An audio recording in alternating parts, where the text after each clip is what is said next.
Soviet cameras captured things Hollywood directors wouldn't even think about showing. While Western movies often sanitized the battlefield, Soviet filmmakers dragged audiences face-first into the brutal reality of the Eastern Front, where 27 million Russians died fighting Hitler's armies. These weren't just movies. They were psychological weapons meant to shock, haunt, and change the way people saw war forever. Let's dive into 15 of the most controversial and unforgettable Russian war films ever made. Number 15. The Dawns Here Are Quiet, 1972. This film shocked audiences worldwide because it focused on an all-female anti-aircraft unit, something you almost never saw in Western war movies at the time. Director Stanislav Rostotsky didn't hold back. Flashbacks of each woman's peaceful life before the war are shown in warm color, while their grim present is shot in stark black and white. That visual contrast was brutal. The infamous lake scene, 5 young women bathing before being discovered by Nazi scouts, caused outrage. Soviet censors wanted it cut, but Rostotsky fought for it, saying it showed the fragility of beauty in wartime.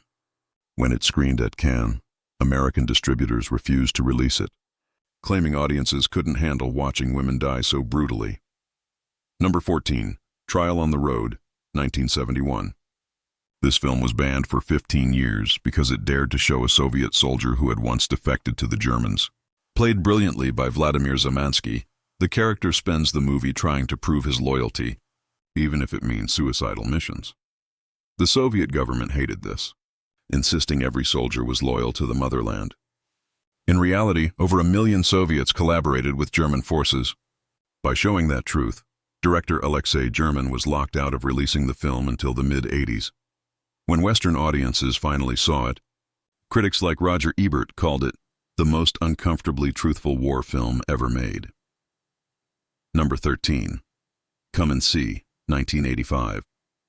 If you've seen this one, you know it's less a movie and more an emotional assault. The story follows a teenage boy in Belarus who joins the partisans and slowly loses his childhood, his family, and his sanity. Director Elim Klimov pushed things to extremes.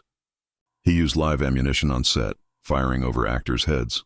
The lead actor was only 14 and had to be hypnotized before traumatic scenes. His hair supposedly turned gray from the stress. Screenings left people fainting, vomiting, even hospitalized. Stanley Kubrick admitted it made his own war scenes look like kindergarten. Today, NATO military academies actually use the film in psychological training. That's how real it feels. Number 12. The Ascent, 1977. Larisa Shepitko's only war film is both breathtaking and devastating. 2 partisans are captured by Nazis, and the story slowly becomes a meditation on sacrifice and betrayal, with heavy religious symbolism that Soviet officials hated. The cast filmed in freezing temperatures, some suffering frostbite. The interrogation sequence was so raw that crew members wept on set. Despite walkouts from East German officials, the film won the Golden Bear at Berlin. Sadly, Shepitko died 2 years later in a car accident, cutting short what could have been one of cinema's greatest careers. Number 11. The Cranes Are Flying, 1957. This one flipped Soviet war cinema upside down. Instead of heroism, it showed a woman whose fiancé goes to war, only for her to sleep with his cousin out of desperation. That alone created a scandal. The emotional core, though, is Tatiana Samoilova's performance. Her staircase scene after learning of her fiancé's death, shot in one dizzying handheld take, still devastates audiences today. It won the Palme d'Or at Cannes, but hardliners in Russia called it an insult to Soviet women. Number 10. Liberation, 1970-1971. Imagine the biggest war epic ever made. Director Yuri Ozerov had 150 tanks, 2,000 artillery pieces, and 10,000 soldiers on set. Western intelligence even thought the Soviets were mobilizing for an invasion. That's how massive this production was. But controversy came from its rewriting of history. Stalin is shown as calm and brilliant, Churchill as a scheming drunk, and the Allies as footnotes. The battle scenes are jaw-dropping. But the propaganda was blatant enough that British officials walked out of screenings. Number 9. Ivan's Childhood, 1962.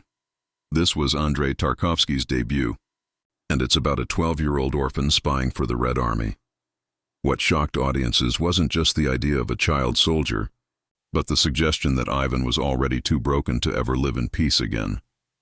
The haunting birch forest sequence, shot in negative, looked so ghostly that some Soviet military officials stormed out, calling it defeatist. Tarkovsky almost lost his career over this one, but today it's seen as a masterpiece. Number 8. White Tiger, 2012. A burned Soviet tank commander becomes obsessed with a mysterious, almost supernatural Nazi tank. Sounds bizarre? It is. The most outrageous part is the ending. Hitler appears alive, delivering a 10-minute monologue about why war is necessary. Critics accuse the film of humanizing fascism. Russian veterans hated it. Western critics were baffled. But the tank battles, filmed with real WWII machines, remain stunning. Number 7. Fortress of War, 2010. This movie covers the 9-day defense of Brest Fortress in 1941. It doesn't shy away from showing Soviet commanders drunk and unprepared the night before the German invasion, something Russian historians demanded be cut. The film also showed children fighting alongside soldiers, and Soviet prisoners forced to walk through minefields. Some audiences praised its honesty, while others said it was too focused on suffering. Either way, it became one of Russia's highest-grossing war films. Number 6. Battle for Sevastopol, 2015. This tells the true story of sniper Lyudmila Pavlichenko, who racked up over 300 confirmed kills. What made it so controversial was the feminist angle. She's shown not just as a sharpshooter, but as a woman struggling with PTSD and sexism. Russian critics called it unrealistic. Western feminists praised it, and because it was released just after Russia annexed Crimea, both Russia and Ukraine tried to claim the film as their own. Number 5. The Star, 2002. A doomed Soviet reconnaissance team behind Nazi lines.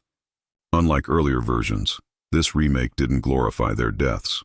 It showed them as tragic and even unnecessary, thanks to poor leadership. The most controversial part.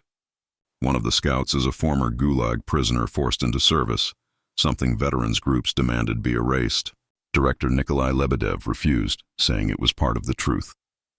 Number 4. The Cuckoo, 2002. This one's strange, but unforgettable.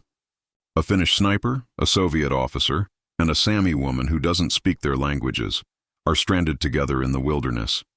What shocked people was the Sami woman taking both men as lovers, creating a temporary family amid the chaos of war. Some called it degeneracy, others praised it as a story of survival and human connection. Add in shamanic rituals, reindeer sacrifices, and accusations of pagan propaganda, and you've got one of the most unique war films ever made. Number 3. Stalingrad, 1993. This German-Russian co-production followed a platoon of German soldiers during one of the bloodiest battles in history. The controversy?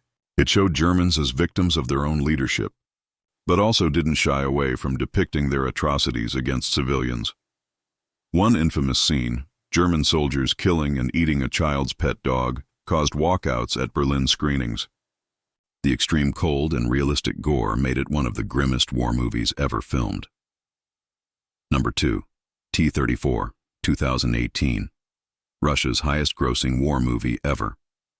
But instead of realism, it plays like a blockbuster video game, slow-motion tank shells, impossible stunts.